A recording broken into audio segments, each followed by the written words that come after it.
Hello, everyone, and welcome back to the Joe and Joe Show. The only place you need to be to learn English with us. I'm Joe. And I'm Joe. We are so happy to have you with us today. We've got a really great topic lined up. Something I think everyone struggles with this, Joe. Oh, for sure. It's universal, right? It doesn't matter what you're learning, but it's especially true for language. We're talking about motivation, specifically how to stay motivated when you're learning English. Exactly. That fire you have in the beginning, when you first decide, I'm going to learn English, and you're all excited, you buy the books, you download the apps. You're doing flashcards every day? Right. And then life happens. It gets hard. You hit a wall or what we call a plateau, and suddenly it feels like you're not making any progress. And that little fire starts to flicker. It gets smaller. That's what we want to talk about today, how to keep that fire burning bright. I love that analogy. Okay, so let's start at the beginning. The why. I think a lot of people lose motivation because they forget why they started in the first place. That's such a good point. Your why is your anchor. It's the thing that holds you steady when things get tough. Like, what is it for you? Or, when you were learning Spanish, what was your why? Oh man, throwing it back. Okay, so for me, it was travel. I had this dream of backpacking through South America, and I didn't want to just be a tourist. I wanted to actually talk to people, hear their stories, connect. That was my anchor, To connect. I love that. So when you were stuck on conjugating verbs and you wanted to throw your textbook out the window, which happened many times. right, you could close your eyes and picture yourself sitting at a cafe in Buenos Aires actually chatting with someone. Totally. It made the boring stuff feel meaningful. It gave it a purpose. So, for our listeners, we really want you to think about that. Why did you start? Is it for a better job? To watch movies without subtitles? To talk to a family member? Write it down. Put it on a sticky note on your computer. Yes, remind yourself of the goal. That's tip number one. Reconnect with your why. Okay, so let's say you've done that. You know your why, but studying is still, a chore. It feels like work. Yeah, the daily grind.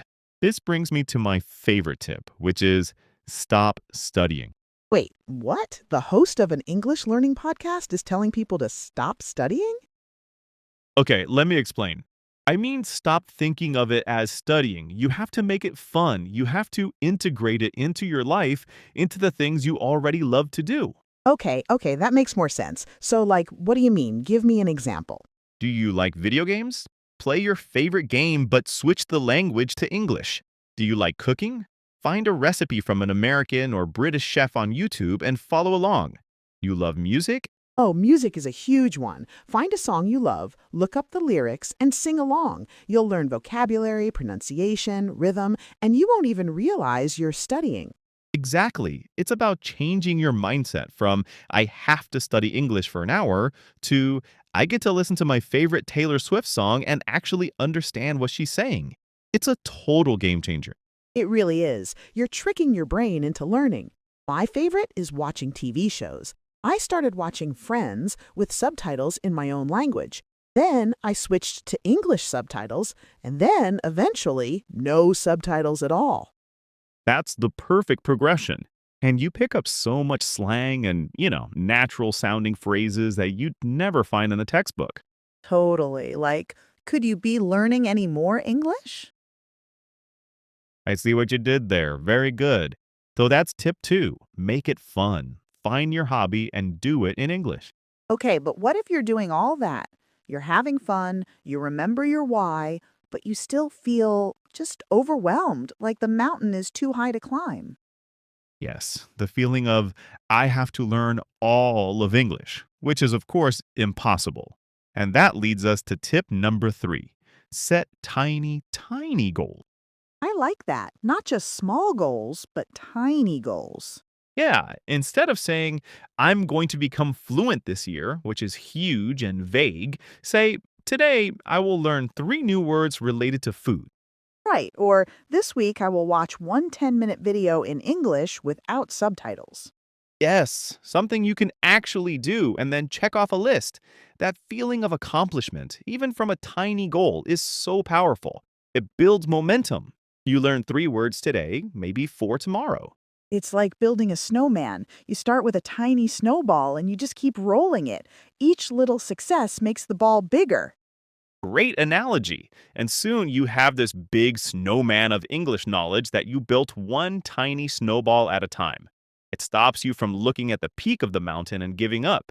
Instead, you just focus on the very next step in front of you. I remember trying to read a whole novel in French once. I got like 5 pages in and just quit. It was too much. But later, I tried just reading 1 page a day. And you know what? I finished the book. It took months, but I did it. That's it right there. That's the perfect example. So, tip 3, set ridiculously small, achievable goals. Okay, I have another one. And this might be the most important one for me personally. Ooh, okay, I'm listening. You can't do it alone.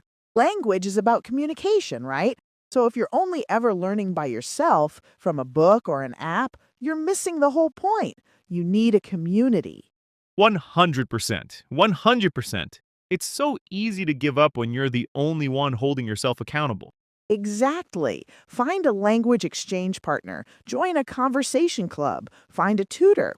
Even just finding a friend who is also learning English so you can complain to each other about grammar, that helps. It does, because it makes you realize you're not alone in your struggles. And the key thing here is you have to speak. You have to use the language. You will make mistakes. It will be embarrassing sometimes, but you have to do it. Oh, the fear of making mistakes, it's paralyzing. But you have to remember, mistakes are proof that you are trying. Native speakers don't care if you make a mistake. They're just happy you're trying to speak their language.